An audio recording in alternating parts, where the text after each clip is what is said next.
السلام علیکم ناظرین، سلامتی ہو آپ پر جہاں بھی آپ ہوں۔ کیلنڈر پر آج دن میں تاریخ رہی 28 ذوالقعدہ، انگریزی تاریخ 29 جون ہے۔ اپنے میزبان راہی حجازی سے عالمی خبریں سنیے۔ افغانستان کے ساتھ تعلقات کو معمول پر لانے کے لیے فعال ہیں۔ روس کے صدر ولادیمیر پوتین نے کہا ہے کہ افغانستان میں حالات معمول پر لانے اور نئی حکومت سے وابستہ سیاسی قوتوں کے ساتھ تعلقات استوار کرنے کی کوشش کر رہے ہیں۔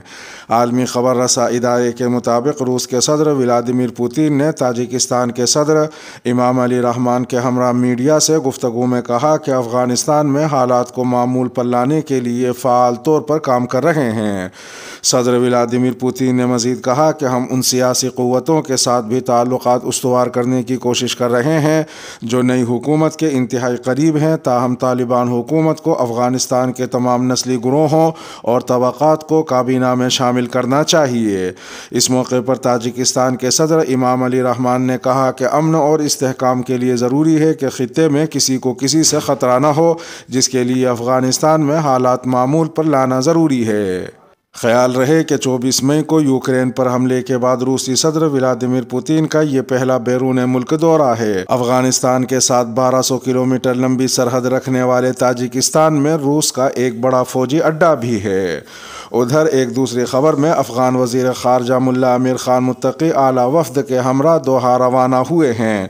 اس دورے میں ملا امیر خان متقی افغانستان کے لیے امریکی نمائندے تھامس ویسٹ سے ملاقات کریں گے۔ امریکی وزارت دفاع کے حکام سے اس ملاقات میں افغانستان کے منجمد اثاثوں، معاشی اور سیاسی صورتحال پر بات چیت کریں گے۔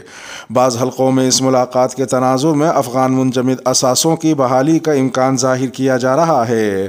ایک تیسری خبر میں افغان لویا جرگہ کل کابل میں منعقد ہونے جا رہا ہے۔ افغان نائب وزیر اعظم ملا عبدالسلام حنفی نے کہا کہ 3000 مذہبی، سیاسی، سماجی اور کاروباری شخصیات اس جرگے میں شرکت کریں گی۔ انہوں نے مزید کہا کہ مہمانوں کی آمد کا سلسلہ شروع ہو گیا ہے۔ جرگہ 3 دن جاری رہے گا، جس میں ملک کے سیاسی، معاشی اور سماجی مسائل کے حل پر بات چیت کی جائے گی۔ تکمیلی تلبینہ طاقت، صحت اور شفا کے لیے سنت اور طب نبوی کا بہترین نسخہ۔ ابھی آرڈر کریں، کم پیسے میں ہمارے ساتھ بزنس شروع کریں۔ بھارت بھر سے ڈسٹریبیوٹر اور ہول سیلر بننے کے لیے ابھی کال کریں 9579591975۔ تکمیلی food products private limited, Malegaon, India.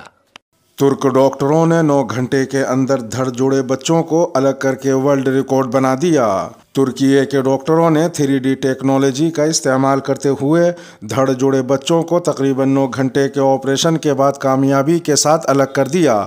غیر ملکی میڈیا رپورٹس کے مطابق الجزائر میں پیدا ہونے والے جڑواں بچے چھاتی کے ساتھ ایک دوسرے سے جڑے ہوئے تھے، لیکن ان کے دل 2 تھے۔ تاہم استنبول کے ایک اسپتال میں ڈاکٹروں کی ٹیم نے دھڑ جڑے بچوں کو 9 گھنٹے کے آپریشن کے بعد الگ کیا، جس کے بعد انہوں نے اس نوعیت کے تیز ترین آپریشن کا عالمی ریکارڈ بنا دیا ہے۔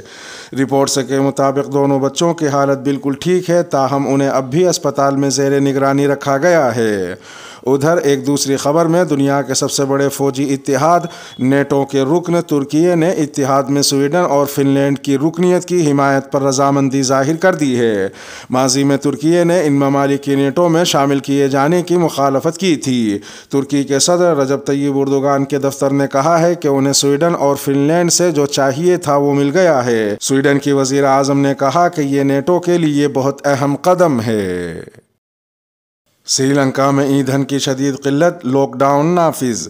سری لنکا میں دیوالیے کے بعد ایندھن کی شدید قلت پیدا ہو گئی ہے۔ حکومت نے ملک میں 10 جولائی تک لاک ڈاؤن نافذ کر دیا ہے۔ غیر ملکی خبر رساں ایجنسی کے مطابق ایندھن کی شدید قلت کے باعث حکومت نے ملک میں پیٹرول اور ڈیزل کی فراہمی بند کر دی ہے، جبکہ ایندھن صرف ایمرجنسی شعبوں کو فراہم کیا جائے گا۔ اس دوران سرکاری ملازمین کو گھر سے کام کرنے کی ہدایات جاری کی گئی ہیں۔ غیر ملکی میڈیا کے مطابق رعایتی قیمت پر ایندھن حاصل کرنے کے لیے سری سری لنکن حکومتی وفد نے قطر اور روس کا دورہ بھی کیا ہے۔ یاد رہے کہ گزشتہ ہفتے سری لنکا میں پیٹرولیم مصنوعات کی قیمتوں میں مزید اضافہ کر دیا گیا تھا، جس کے بعد پیٹرول 22 اور ڈیزل 15% مہنگا ہوا تھا۔ ادھر ایک دوسری خبر میں پاکستان میں بجلی کا بحران سنگین ہو گیا ہے۔ پاور ڈویژن کے ذرائع کے مطابق شدید گرمی کے باعث بجلی کی طلب میں ریکارڈ اضافہ ہوا ہے، جس کے باعث بجلی کا شارٹ فال 8,911 میگا واٹ تک پہنچ گیا۔ ذرائع کے مطابق ملک میں بجلی کی طلب ریکارڈ 30,233 میگا واٹ تک پہنچ گئی ہے، جبکہ بجلی کی کل پیداوار 21,322 میگا واٹ ہے۔ ذرائع کا مزید کہنا ہے کہ شہری علاقوں میں لوڈ شیڈنگ کا دورانیہ 14 گھنٹے اور دیہی علاقوں میں لوڈ شیڈنگ کا دورانیہ 18 گھنٹے سے تجاوز کر چکا ہے۔ عامر لیاقت کے پوسٹ مارٹم کی درخواست دائر کرنے والا شہری عدالت نہیں آیا۔ سندھ ہائی کورٹ میں عامر لیاقت کے پوسٹ مارٹم کے خلاف اہل خانہ کی درخواست پر سماعت ہوئی، جس میں عدالت نے عامر لیاقت کا پوسٹ مارٹم روکنے اور قبر کشائی نہ کرنے کا حکم برقرار رکھا۔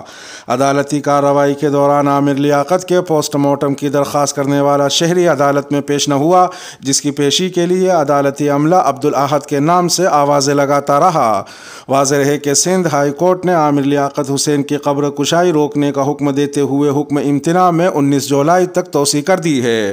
دوسری جانب سندھ ہائی کورٹ کے باہر میڈیا سے گفتگو میں عامر لیاقت کی سابقہ اہلیہ بشرا اقبال نے کہا کہ اگر درخواست گزار عامر لیاقت کی باڈی کے پوسٹ مارٹم کے لیے اتنے ہی مخلص تھے تو انہیں عدالت میں ہونا چاہیے تھا۔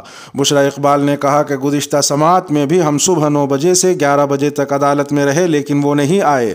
سمجھ میں نہیں آ رہا کہ درخواست گزار کا مقصد کیا تھا۔ علاوہ ازیں عامر لیاقت کی تیسری اہلیہ دانیہ کے حوالے سے سوال کے جواب میں بشرا اقبال نے کہا کہ دانیہ کے خلاف عدالت جانے سے متعلق فیصلہ وکلاء کریں گے۔ فریضہ حج کی ادائیگی کے لیے سعودیہ پہنچنے والے 5 حاجی انتقال کر گئے۔ فریضہ حج کی ادائیگی کے لیے سعودی عرب پہنچنے والے 5 پاکستانی عازمین حج فانی دنیا کو خیر بات کہہ گئے ہیں۔ پاکستان حج انتظامیہ نے اس حوالے سے بتایا کہ انتقال کرنے والوں میں سوات کے فضل علی، لاہور کے حافظ صدیق، پشین کے سید خیر محمد شامل ہیں، جن کی تدفین مکہ مکرمہ میں کی گئی ہے۔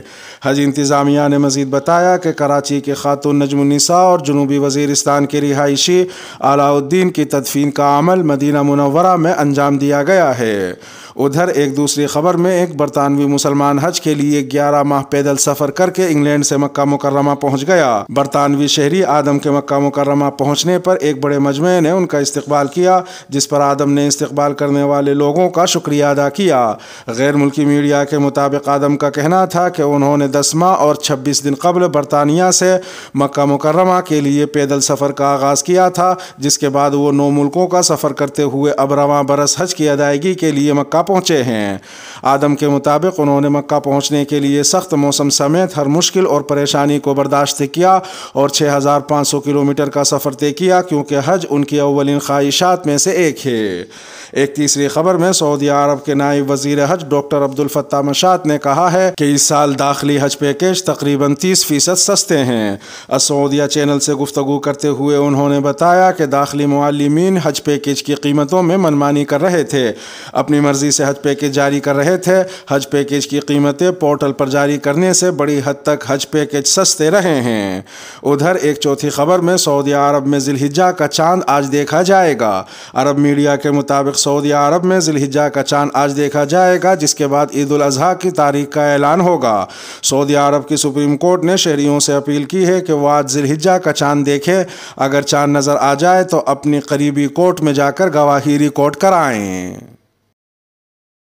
ایئر نیوزی لینڈ کا طیاروں میں ٹرین کی طرح برتھ لگانے کا فیصلہ۔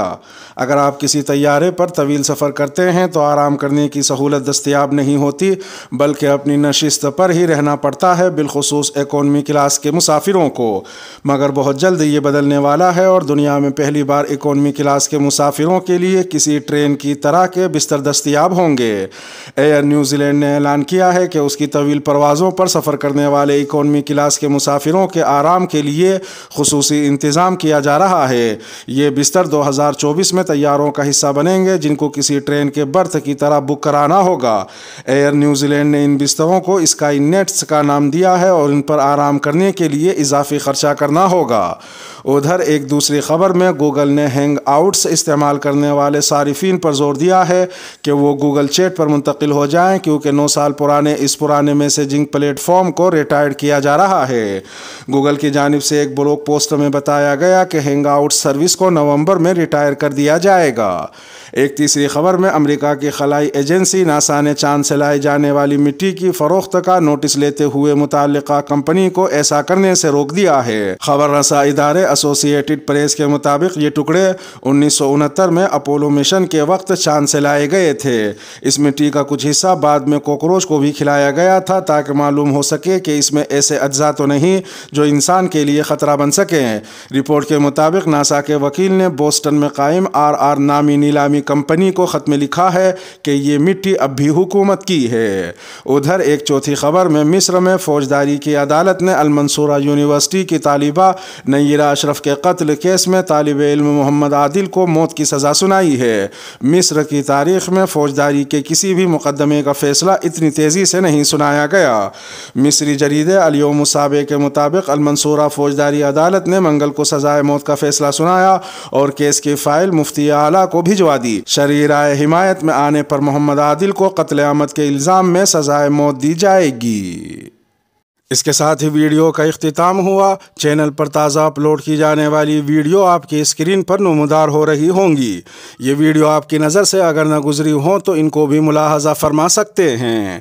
اپنے میزبان راہی حجازی کو اب دیجیے اجازت۔ سلامتی ہو آپ پر جہاں بھی آپ ہوں۔